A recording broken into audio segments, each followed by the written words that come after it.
আসসালামু আলাইকুম। একটা বিষয় নিয়ে একটু কথা বলতে যাচ্ছি। বিষয়টা হচ্ছে যারা ফেসবুকে ফলো দিয়ে রাখছেন বা যাই করতেছেন, মানে আননেসেসারি যে কল করতে থাকেন। আমি মোটে ফেসবুকে ঢুকতেই পারি না। অনলাইনে ঢুকলেই কল, একটা ভিডিও দেখবো বা একটা কিছু পোস্ট করব, হ্যাঁ, মানে কল দিতেই থাকেন। আমি জানতে চাচ্ছি আসলে কিসের জন্য, মানে রিজনটা কি, তাই না? ধরেন আমাকে চিনেন না, কেউ ফলো করতেছেন, ভালো কথা, কোনো কিছু জানার থাকতে পারে বা জিজ্ঞেস করা থাকতে পারে, সেটা আপনি মেসেজ পাঠাতে পারেন। কল দেওয়ার তো কোনো প্রয়োজন নাই।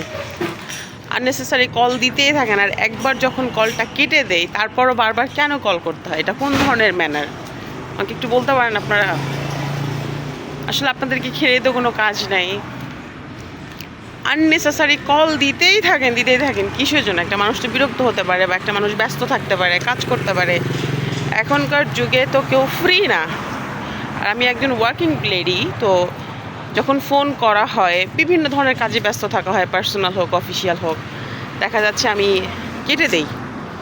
আমি রিসিভ করার সেই পজিশনে থাকি না যে আমি ফোনটা রিসিভ করব। তো তারপরও কিসের জন্য করতে হয় আমি বুঝি না। যাক, দোকানে আসছিলাম কিছু নেওয়ার জন্য, হাতটা একটা ভিডিও বানায় ফেললাম। দেখেন ফুলটা কত সুন্দর, একটা রোজ আসছে, আলহামদুলিল্লাহ। এখানে আরেকটা কলি আসছে, এটাও আসবে হয়তো বা। সবাই ভালো থাকবেন, আল্লাহ হাফেজ।